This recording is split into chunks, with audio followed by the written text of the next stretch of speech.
Do Intel's new Alder Lake performance laptop chips put Apple's new M2s to shame? Well, let's take a look. We have benchmark numbers from the M2 and then a lot of laptops coming out with these new chips that are extremely impressive. Let's see how they stack up both with the CPU performance, the graphics performance, battery life, and talk about unplugged performance. Let's start out by taking a look at the M2, just showing you how much faster it is compared to the M1 because it's actually a more impressive update than we expected. Starting out with single core performance, we have a nice jump up to 1919.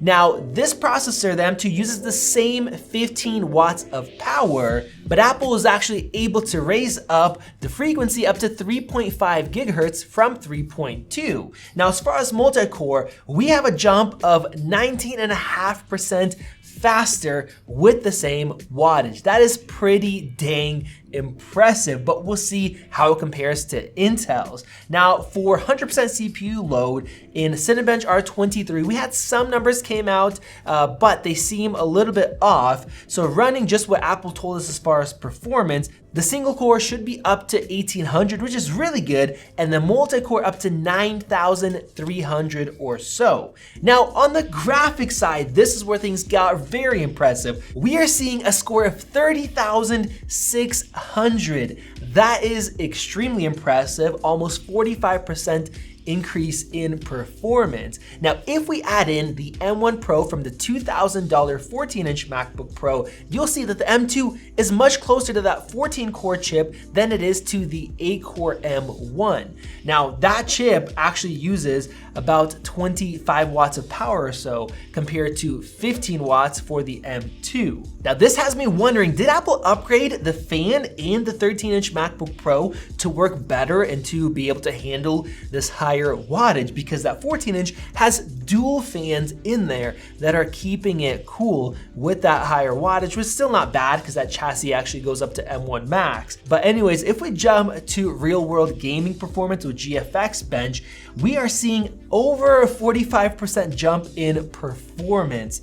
That is great. Now, switching over to the higher resolution off-screen test, we have a really nice gain in performance, and adding in the M1 Pro, you see how that M2 scales. Now, if we actually take that FPS and we break it down to FPS per core, the M2 is the most impressive at 11 FPS per core compared to 9.7 with the M1, but it uses the same amount of wattage, 1.5 watts per core compared to the M1 Pro, which actually uses more power. So there you guys go. You see how the M2 compares to the M1 and the M1 Pro. It is very impressive, both with the performance gains and the amount of power that it uses. Now, let's bring in Intel's crazy 1280p, which is a crazy chip. It uses a base of 28 watts, which is almost double Apple's M2 chip at 15 watts. But not only that, it actually can use up to 65 watts if you have the thermal performance, and will actually reach 80 watts if it's unlocked in a crazy laptop chip. Now, the new XPS 13 Plus has this available, and we do have one that we're gonna get in and do a full hands-on comparison like we've done before, comparing everything about these systems, including the performance when you unplug it. So if you guys wanna see that, make sure you guys click that subscribe button below, and with that, you will help us reach our goal of 1 million subscribers. Now, this new 14-core laptop chip from Intel is expensive. If you get it in XPS, you're spending about $2,000. So it's actually not competing with the M2 MacBook Pro, but in fact the 14-inch M1 Pro instead. Now, you can also get the 12-core i5 version, which is right in line with the M2 MacBook Pro in terms of pricing. So I'm gonna give performance to both of these really nice new chips compared to the M2. To show you how good these new Intel chips are, look at how they compare to the previous best i7 laptop chip. Even the new i5 is way faster, and then the new i7 14-core version is more than twice as fast, and they actually throttle less in this new XPS. Now, comparing it to Apple's M2, we're gonna start off with single core here, and the i7 beats out the M1, but it does not match the new M2, which is the fastest laptop chip in terms of single core performance. In multi-core, the M2 beats out the price competitive i5, but the i7 version beats out the M2 by about 10% in the XPS 13. Now, personally, I am very curious about how these new 12-core and 14-core chips will perform on battery power because nobody has tested it out yet. We know that the 11th gen Tiger Lake CPUs in the XPS 13 would slow down quite a bit when you unplug them, and these are way more powerful. So it is possible that these will be limited somewhere between 28 to 35 watts when you're on battery power, instead of running at around 50 to 60 watts when you have them plugged in. But of course, we will find out as soon as we get them in. Now, as far as graphics, these new chips unfortunately are not much faster than before because the graphics, they're based on the same GPU design. In terms of raw performance, we are seeing 1.6 teraflops for the i5 and 2.2 teraflops for the i7, which means that even the M1 beats out the new i7 best Intel laptop chip, and then the M2 definitely smokes it. As far as Geekbench compute testing, the best Intel processor using Vulkan scores just under the M1, while the M2 graphics are more than twice as fast as a similarly priced i7 and about 50% faster than the i7 chip, which is priced about the same as a 14-inch M1 Pro MacBook Pro. So it looks like in terms of GPU compute performance,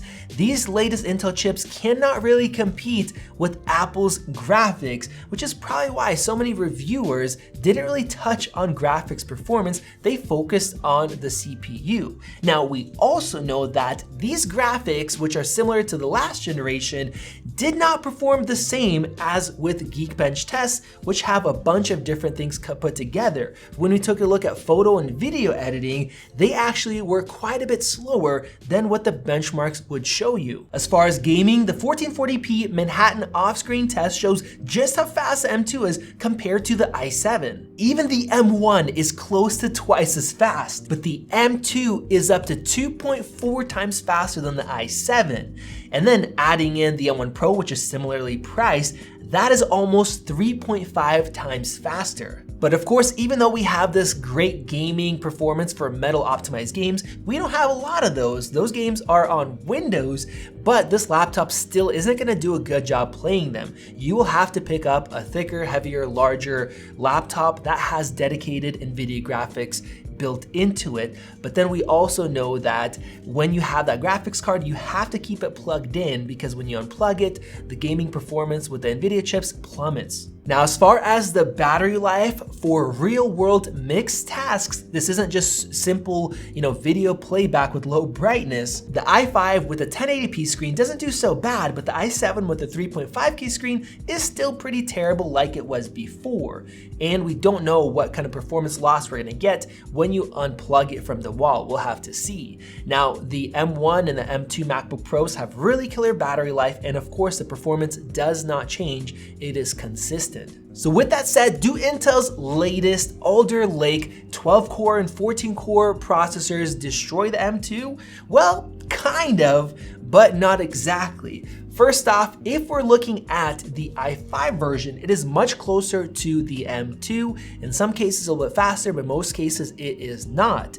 Now, a lot of the headlines that people are talking about, they're comparing to the i7, which is a much more expensive chip, and it doesn't really compete with the M2. It's not in that price range. Now, along with that, what a lot of other articles and videos are talking about are the graphics performance. I know Linus kind of just skimmed over that section completely in their long video. So graphics performance, it also does not compete. And then if you're adding extra graphics like NVIDIA, well, you're in a different category as far as size and price as well. Now, it is very impressive what kind of performance they're able to get out of the chip, especially if they put it in thicker laptops and run the CPU closer to 65 or even up to 80 watts. It is killer, and Intel is doing a great job. But of course, you have the balance of battery life, performance, and everything else that the laptops offer. Now, I'm glad that we have competition. I'm glad that Intel is stepping up. It is great to push the whole industry forward, but you guys let me know what you guys think down below. Check out one of those great videos right over there. Click above to subscribe if you guys want to help us reach your goal of 1 million subscribers. This has been Max, and I'll see you in the next video.